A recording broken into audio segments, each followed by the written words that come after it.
وأبوء بذنبي الذنوب إلا أنت. Alhamdulillah, assalatu wassalamu ala rasulillah, wala hawla wala quwwata illa billah. Asyhadu an la ilaha illallah wahdahu la syarika lah, wa asyhadu anna Muhammadan abduhu wa rasuluhu la nabiyya wa la rasula ba'dah.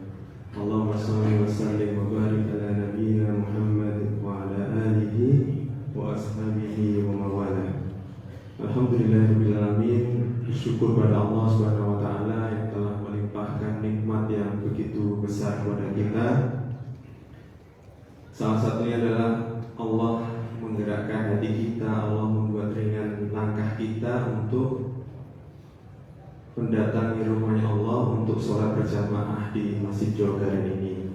Semoga Allah karuniakan pahala dan keberkahan yang besar untuk kita semuanya. Amin ya rabbal alamin. Salawat serta salam senantiasa tercurah pada junjungan kita Nabiullah Muhammad sallallahu alaihi wasallam, juga kepada para keluarga, para sahabat, dan insyaallah kita semua para pengikutnya yang istiqomah mengikuti sunnah-sunnah beliau. Kami ucapkan selamat datang kepada para tamu yang datang mungkin dari luar kota ke masjid ini. Semoga perjalanan panjenengan semua diberikan keberkahan dan manfaat yang besar dari Allah Subhanahu wa taala. Amin ya rabbal alamin. Jamaah semua dirahmati Allah, pada bulan Januari 2026 kemarin ini, dan kemudian diupdate lagi pada bulan April tahun 2026, Kementerian Agama Indonesia itu merilis data berkaitan dengan jumlah masjid dan musola yang terdaftar di Kementerian Agama Republik Indonesia. Jadi data ini baru bulan April kemarin dirilis. Di situ disebutkan ada 317.280 masjid di seluruh wilayah Indonesia, yang terdiri dari masjid jami, masjid besar, masjid bersejarah, masjid agung, dan masjid-masjid lainnya. Kemudian ada juga 390.037 musola yang ada di seluruh wilayah Indonesia. Ada musola di perkampungan, perumahan, di perkantoran, di sekolah, dan sebagainya.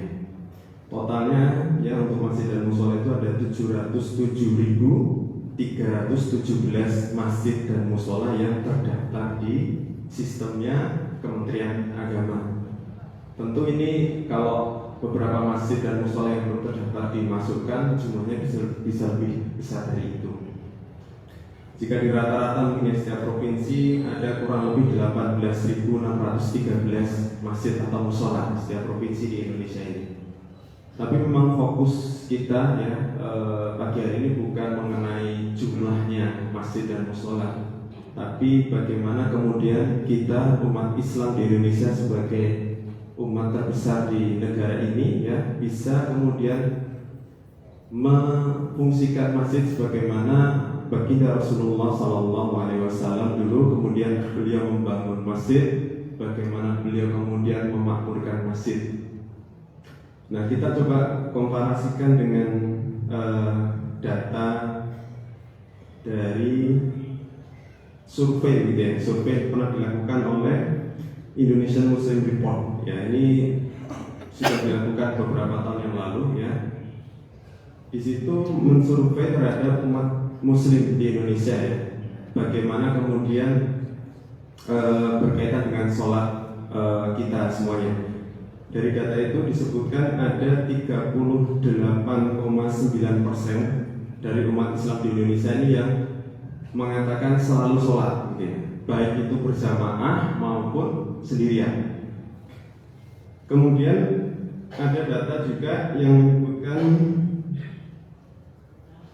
33,8% itu sering sholat. Nah, kategori sering sholat ini apakah di situ memang tidak dijelaskan seberapa seringnya. Tapi kalau sering berarti kadang-kadang juga enggak Mungkin kalau kita ukur dengan sholat 5 waktu, tentu mungkin kemungkinan lebih dari 3 di antara 5 waktu itu yang kemudian orang-orang tersebut lakukan Kemudian ada 26,9% ya yang kemudian mengatakan kadang-kadang sholat.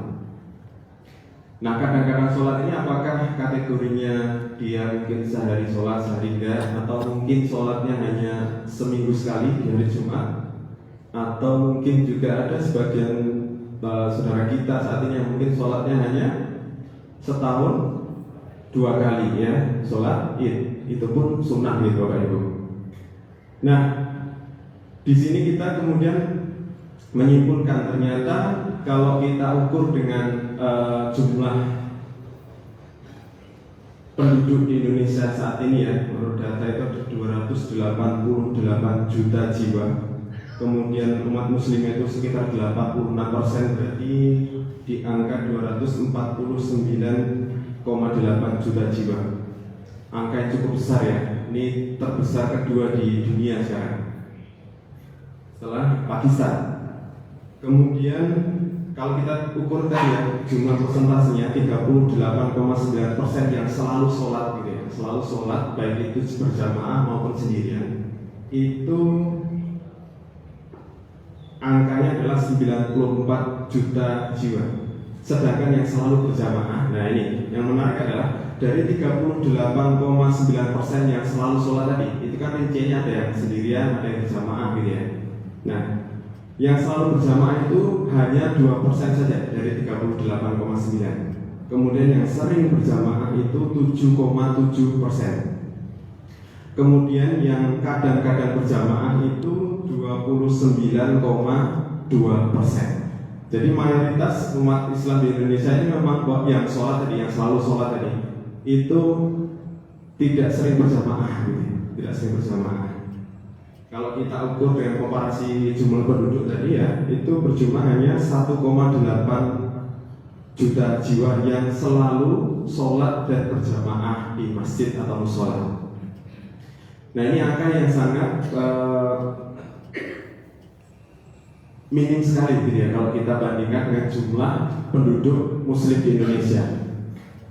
Ya, semoga datanya ini tidak benar-benar mewakili gitu ya umat Islam di Indonesia, tapi kita juga bisa melihat kenyataan bahwa ketika kita mampir ke masjid-masjid, ke mushola-mushola ketika perjalanan, ternyata memang jumlah jamaah sholat ya ketika dikumandangkan adzan baik subuh, zuhur, asar, maghrib atau isya, itu jumlahnya memang tidak banyak ya.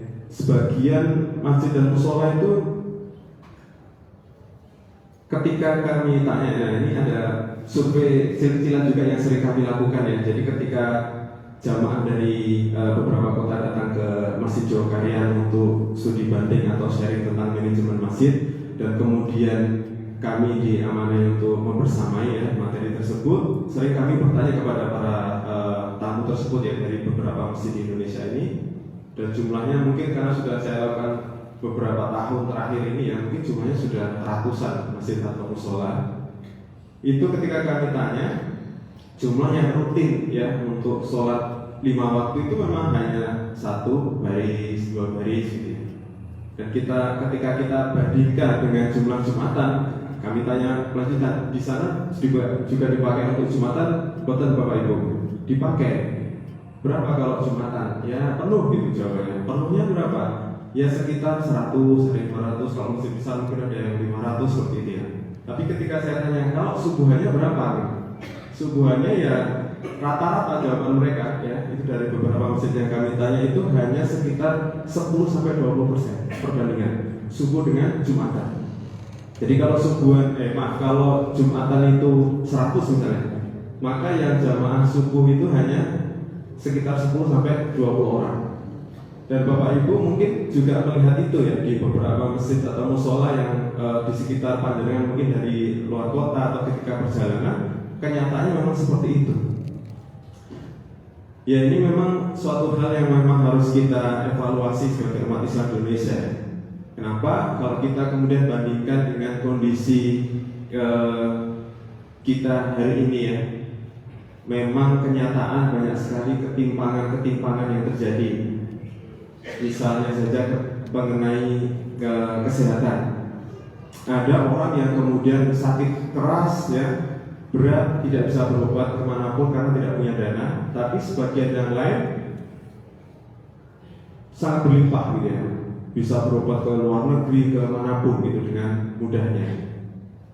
Kemudian pendidikan juga seperti itu. Pendidikan, beberapa teman kami yang kami kenal gitu ya, dan beliau aktif dakwah di pedesaan. Mungkin kalau di Pulau Jawa tidak begitu terasa gitu ya, tapi ketika kita keluar dari Pulau Jawa, ternyata masih banyak juga wilayah-wilayah yang tidak bisa terjangkau gitu ya. Jadi untuk pendidikan saja anak-anak itu harus melakukan perjalanan yang cukup jauh dan medan yang cukup menantang. Listrik juga sebagian ada yang katanya ada yang 3 hari nyala, 3 hari mati gitu ya, bergantian masih seperti itu. Jadi bagaimana kemudian pendidikan itu bisa harapannya bisa merata gitu. Kemudian berkait dengan ketimpangan ekonomi ya. Kita tahu ya sebagian kekayaan Indonesia ini memang dikuasai oleh segelintir orang saja. Kemudian yang lainnya bagaimana? Yang lainnya kondisinya memang seperti ini. Masih banyak sekali masyarakat kita yang sangat kekurangan gitu. Padahal dulu ketika Umar bin Khattab menjadi Amirul Mukminin, kemudian membebaskan Persia gitu ya, Umar bin Khattab ini kemudian menemukan setelah perang Husain yang menang, kemudian menemukan satu tumpukan harta yang cukup besar gitu di satu tempat gitu. Nah, sahabat-sahabat ini kemudian bergembira dengan penemuan harta tersebut gitu ya. Tapi kemudian Khalifah ini kemudian menangis. Umar bin Khattab ini menangis, kemudian ditanya oleh para sahabatnya, "Wahai Khalifah, kenapa ketika kita mendapatkan harta yang besar ini bisa dimanfaatkan untuk umat Islam ini, kenapa jenengan justru malah bersedih gitu?" Benar, Umar bin Khattab mengatakan, tentu sebenarnya saya juga gembira karena harta ini bisa kemudian dimanfaatkan. Tapi di satu sisi saya sedih sekali, saya teringat bahwa ketika harta itu menumpuk di suatu wilayah, ketika harta itu menumpuk di satu tempat, sedangkan di tempat yang lain itu kekurangan sekali, maka pasti ada kezaliman di wilayah tersebut. Umar bin Khattab mengatakan seperti itu. Jadi ini apakah ada hubungannya ya terkait dengan jumlah keaktifan sholat jamaah umat Islam di Indonesia ini dengan kondisi negara kita, kondisi ekonomi kita, kondisi sosial kita, kondisi kesehatan kita, pendidikan kita? Apakah ada hubungannya? Ya. Kalau kita mengambil surat Al-A'raf ya, ayat 96, A'udzubillahi minasyaitonirrajim. Walau anna ahlal qura amanu wattaqau la fatahna 'alaihim barakatin minas samai wal ardh. Jadi sekiranya penduduk negeri ini beriman dan bertakwa kepada Allah SWT, maka Allah pastikan Allah akan curahkan barakatin minas samai wal ardh, keberkahan dari langit dan dari bumi. Hubungannya apa dengan sholat tadi? Ya, sholat adalah ibadah utama kita ya, yang kelak akan dihisab pertama kali. Itu juga merupakan kehambaan tertinggi kita kepada Allah SWT gitu. Nah, maka parameter keimanan dan ketakwaan tadi yang Allah sebutkan dalam surat Al-A'raf tadi itu bisa jadi menjadi parameter utama ya, berkaitan dengan syarat turunnya keberkahan dari Allah SWT. Keberkahan dalam hal apa? Ya semua aspek kehidupan kita. Ziyadatul khair, kebaikan yang terus bertambah, terus berlimpah, terus menambah gitu. Dari semua aspek kehidupan kita, termasuk ekonomi, pendidikan, ya, dan sebagainya. Termasuk juga keberkahan untuk mendapatkan kemudahan, ya, kemudahan untuk mendapatkan pemimpin yang amanah dan jujur, gitu. Itu juga sebuah keberkahan. Nah, kita memang sebagai umat Islam terbesar sebagai umat terbesar di Indonesia ini, kita harus memperbaiki hal tersebut. Kenyataan memang masjid-masjid kita, musola-musola kita itu masih banyak yang sepi gitu dari jamaah 5 waktu. Padahal dulu sekitar 1400 tahun yang lalu pribadi agung baginda Rasulullah SAW dalam suasana waktu subuh seperti ini ya, beliau sebelum sholat subuh sudah di masjid, kemudian bersama para sahabat, kemudian beliau memantau ya siapa yang sudah datang, siapa yang belum gitu ya. Kemudian terdapatlah satu sahabat yang biasanya hadir cukup awal di satu sudut gitu ya. bernama sahabat Sya'ban radhiyallahu anhu. Nah, kemudian Rasulullah ini bertanya kepada para sahabat yang lain, di mana sahabat Sya'ban ini kok belum kelihatan? Biasanya beliau datang lebih awal gitu. Nah, kemudian para sahabat juga tidak tahu kemana gerangan beliau ini. Nah, kemudian singkat cerita, sholat subuh ditegakkan ya, Rasulullah jadi imam. Ketika selesai jadi imam, kemudian beliau balik badan untuk mengabsen lagi para jamaah yang hadir dan belum hadir. Ternyata sahabat Sya'ban ini belum hadir juga di waktu itu. Nah, dalam riwayat ini kemudian Rasulullah dan para sahabat ini mendatangi rumah sahabat Sya'ban. Ini di riwayatnya disebutkan dari selesai waktu subuh sampai ke rumah sahabat Sya'ban itu di pertengahan waktu duha. Kurang lebih ya sekitar jam 9 ya kalau di tempat kita ya, perbandingannya.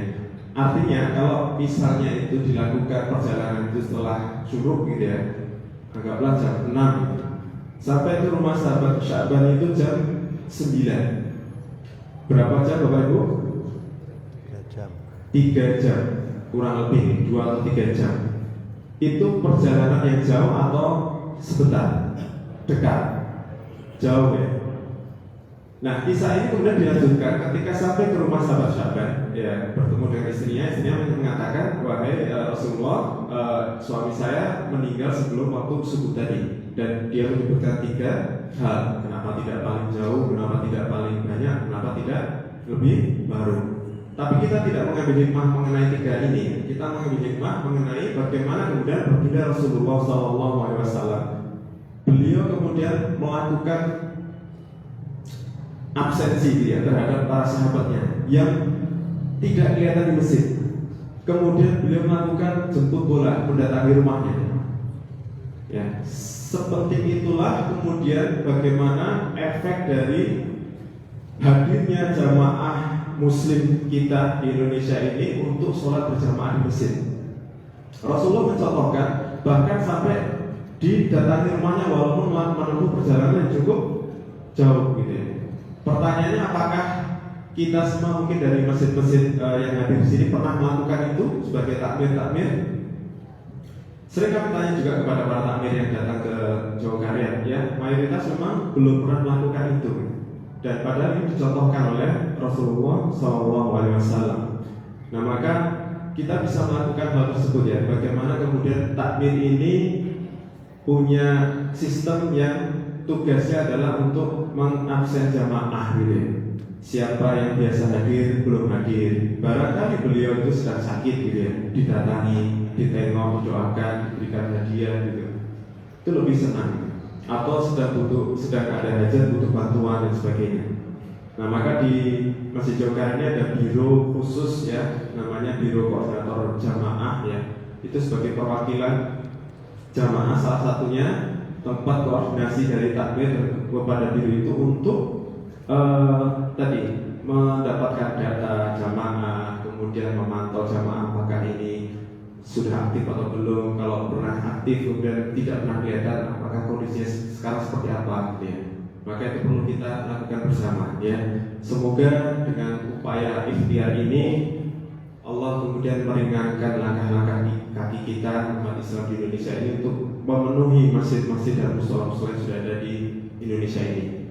Dan Allah istiqomahkan kita menjadi umat Islam yang terus ya melakukan ibadah sholat terutama 5 waktu ini di masjid dan mushola kita di Indonesia. Semoga Allah mudahkan. Terima kasih. Marilah kita tutup dengan bacaan surat Al-Asr. A'udzubillahi minasyaitonirrajim. Bismillahirrahmanirrahim. Wal 'asr. Innal insana lafi khusr illa alladziina aamanu wa 'amilus shalihati wa tawassaw bil haqqi wa tawassaw bis sabr.